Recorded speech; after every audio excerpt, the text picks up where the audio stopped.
The first one was on his nightstand, folded neatly, not torn or crumpled, not hidden or emphasized, just there, as if it had always been there, paper worn soft along the crease, as though opened and closed many times by careful hands. His own handwriting, sharp angles, slightly rushed, the way he always wrote when he didn't intend to show it to anyone. 3 words only: don't answer tonight.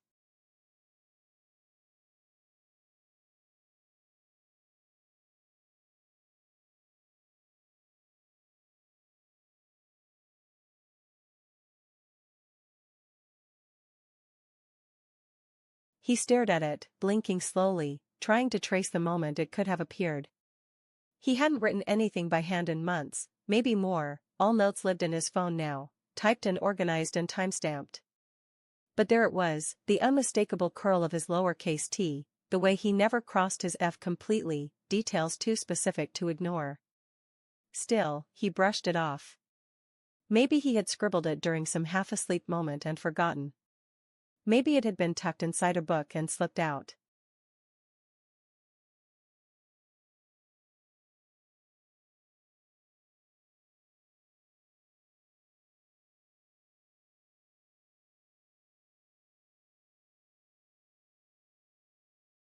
But that night, around 2:17 a.m., his phone rang.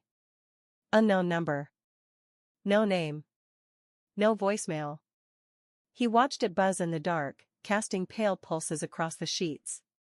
He didn't answer. And somehow, not answering felt like following instructions.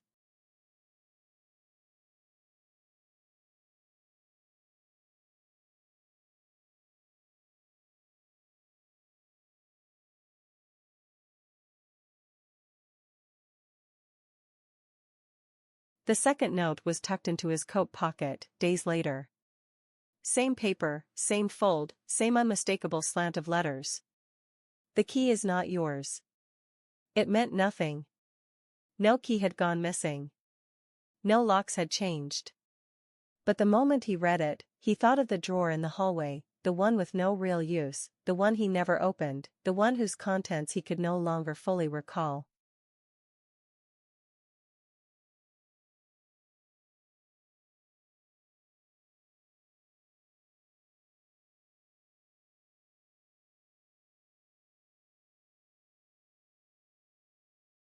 He opened it later that night.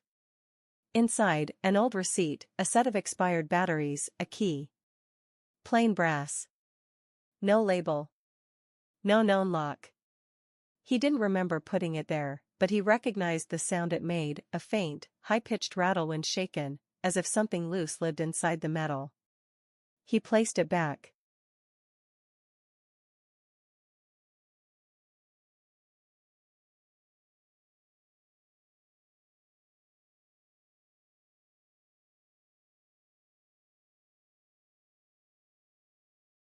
The notes kept appearing. On the bathroom mirror, written backwards so it could only be read in the glass. Inside his pillowcase. Folded into the crease of a cereal box. Always his handwriting. Always an ink he owned, on paper he recognized. But never messages he remembered forming.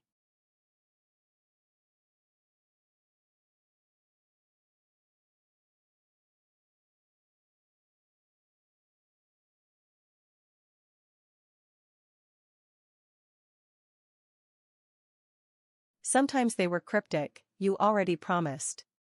He is waiting again. Do not move while it's dark. Other times they were disturbingly personal: you lied on March 4th. You forgot the second call.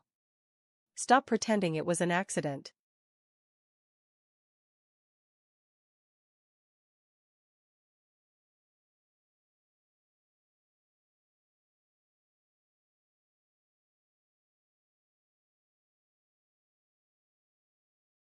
He began cataloging them. Kept a folder under his bed, filling with carefully unfolded pages, each one dated according to discovery, not authorship. He checked his hands for ink stains in the morning. Set up his phone camera to record himself sleeping. All footage was clean. No movement. No writing. And yet the notes continued.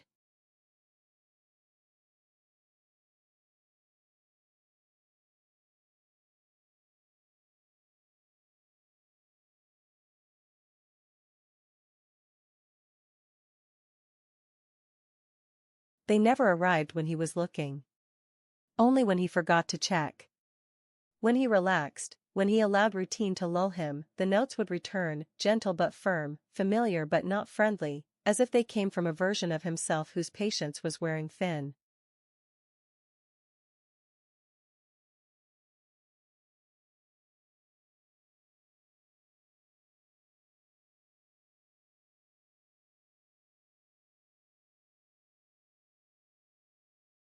He began to wonder if he was losing time.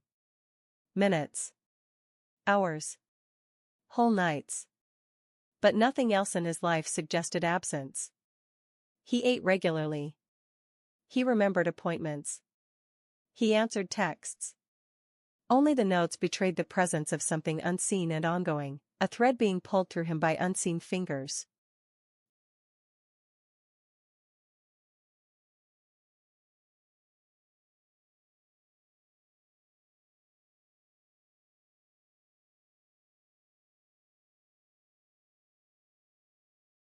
Then one note arrived that chilled him more than the others.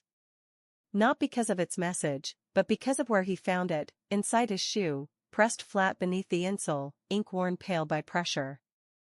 It's not your body either.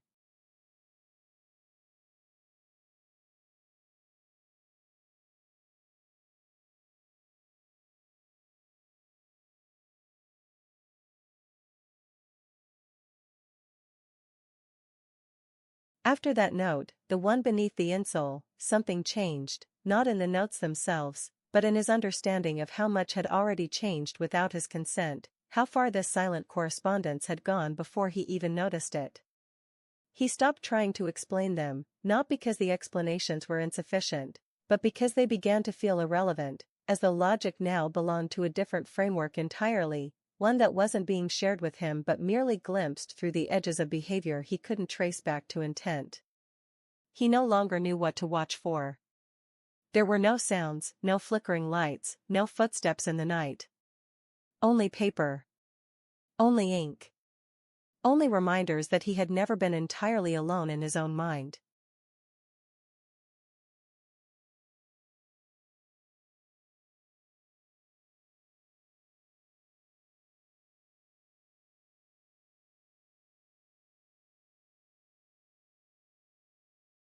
The notes became more frequent, less hidden, more intimate, not in their wording, but in their confidence, as if whoever was writing them had grown comfortable with exposure, with proximity, with the idea that the boundary between him and the page had already dissolved long ago. He would wake up with paper resting on his chest, not tucked under anything, just lying there, as if handed off from one state of being to another. Some carried phrases that meant nothing to him but still made his stomach twist. Stop resisting the draft. He will never forgive that you forgot the password. You're not writing alone anymore.